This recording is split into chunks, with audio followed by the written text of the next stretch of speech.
Welcome to online MPTI classes. पिछले class में microbiology में थे mycology and classification of fungus, यानी माइकोलॉजी क्या और फंगस का classification. Mycology is the branch of microbiology concerned with the study of fungi, यानी माइकोलॉजी माइक्रोबायोलॉजी का ब्रांच है जिसके अंतर्गत फंगस का स्टडी किया जाता। इसके शॉर्ट डिफिनेशन में करा, mycology is the branch of medical science in which study of fungus, यानी माइकोलॉजी मेडिकल साइंस का ब्रांच है जिसके अंतर्गत फंगस का स्टडी किया जाता। माइकोलॉजी टू ग्रीक वर्ड से मिलकर के बना हुआ है। माइको मतलब मुख, मुख मतलब फंगस, लॉजी मतलब लोगस, लोगस मतलब study. Next, Agostino Vassi identified a fungus from Muscardine disease of silkworm। एगस्टिनो वासी एक साइंटिस्ट था, उसने फंगस का आइडेंटिफाई किया कि इसमें सिल्क वर्म में जो रेशम का कीड़ा होता है उसमें एक टाइप का डिजीज हुआ जिसका नाम मस्कार्डिन डिजीज। ये किससे हुआ? तो फंगस से हुआ।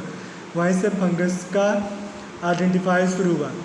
Most fungi are soil saprophyte, यानी ज़्यादातर फंगस सॉइल में पाए जाते हैं, मिट्टी में।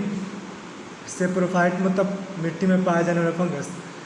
Drive nourishment from dead organic matter, और कहाँ इसका भोजन कहाँ मिलता है, न्यूट्रिएंट कहाँ मिलता है? जहाँ सड़ा हुआ लकड़ी, पुराना खरपतवार गला हुआ रहता है, वहीं पे ज़्यादातर पाया जाता है। In which they play an important role in degradation of organic compound. Next, there about 2,50,000 fungal species and only 150 to 200 fungal species are capable of causing disease in man, यानी फंगस का लगभग 2,50,000 स्पीसीज पाया जाता, जिसमें से 150 से 200 species जो human के लिए पैथोजेनिक है, बाकी सब नॉन पैथोजेनिक है। और कुछ नॉन पैथोजेनिक फंगस है वो एनिमल के लिए पैथोजेनिक है, और उसमें से भी कुछ एनिमल के लिए नॉन पैथोजेनिक है, जो सब नहीं जानना। Next, certain fungi are useful to man such as varieties of edible mushroom। कुछ फंगाई जैसे मैन के लिए यूजफुल है, जैसे मशरूम जो सब्जी में खाने में इस्तेमाल किया जाता। नेक्स्ट करा, some yeast use in fermentation of fruit juice, bakery and antibiotics. कुछ ईस्ट जैसे फ्रूट जूस फर्मेंटेशन कराने में, बेकरी में पारोटी बनाने में, एंड एंटीबायोटिक दवा बनाने में किया जाता। नेचुरल हैबिटेट में यह कहाँ रहता है? Water, soil and decay organic debris are natural habitat of fungus, यानी वाटर में, सॉइल में, डिकाई ऑर्गेनिक डेब्रिज यानी सड़ा हुआ टूटा हुआ खरपतवार, लकड़ी, घास भूसा उसमें पाया जाता है, और उसके कंटेक्ट में आने से तो फिर हम लोग को ह्यूमन बीइंग को इन्फेक्शन होता है। नेक्स्ट, क्लासिफिकेशन ऑफ फंगस में 2 टाइप्स का होता है, एक मॉर्फोलॉजिकल क्लासिफिकेशन और एक टॉक्सोनॉमिकल क्लासिफिकेशन। तो मॉर्फोलॉजिकल क्लासिफिकेशन में 4 टाइप का, yeast like fungus, mould, filamentous and dimorphic.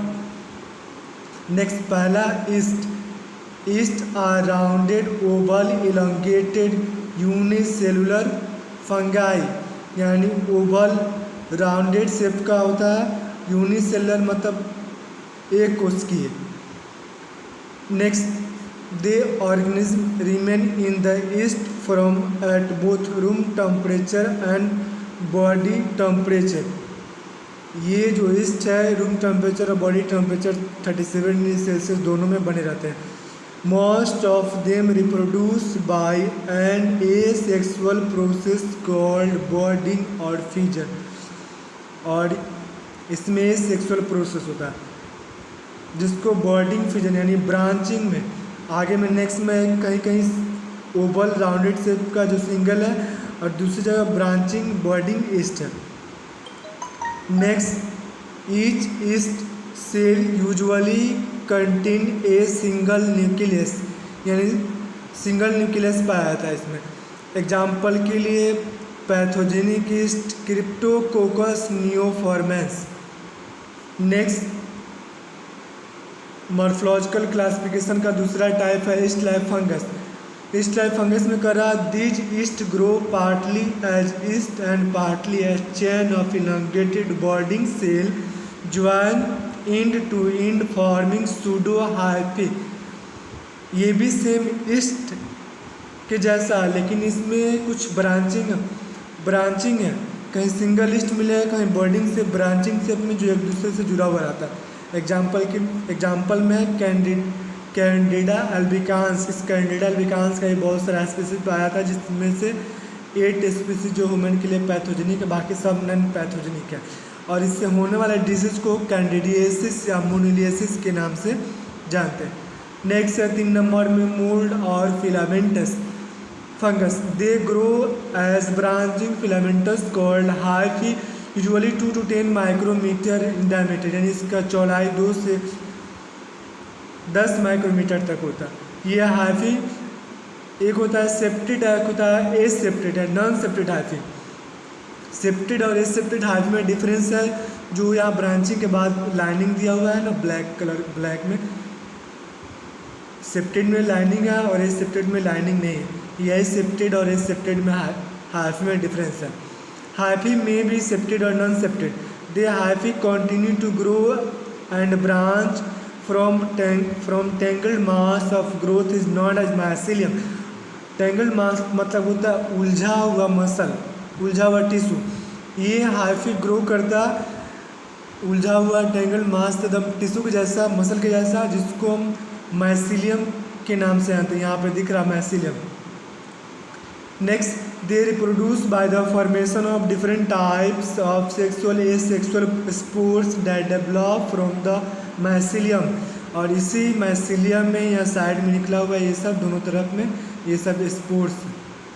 Next, the filamentous fungus include example में डर्मेटोफाइट्स, एस्परजिलस एंड पेंसिलियम।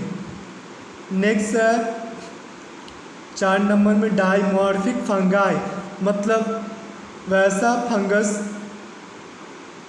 जिसका मॉर्फोलॉजी 2 टाइप्स का। डाई मतलब 2, मॉर्फिक मतलब मॉर्फोलॉजी, या तो वह ईस्ट भी हो सकता है या फिलामेंटस भी हो सकता है। ये डिपेंड करता है कंडीशन ऑफ ग्रोथ, यानी ग्रोथ के कंडीशन के according. East from occur in host tissue, host मतलब जहाँ उसको ग्रो करने का जगह मिला, एंड कल्चर यानी माइक्रोबायोलॉजिकल एग्जामिनेशन में एट 37 डिग्री सेल्सियस तो वह ईस्ट ग्रो करता वहाँ पे।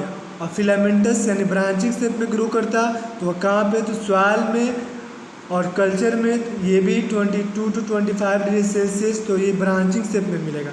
Most of them systemic infection are due to dimorphic के कुछ एग्जाम्पल जैसे हिस्टोप्लाज्मा कैप्सुलम। ये था mycology and classification of fungus.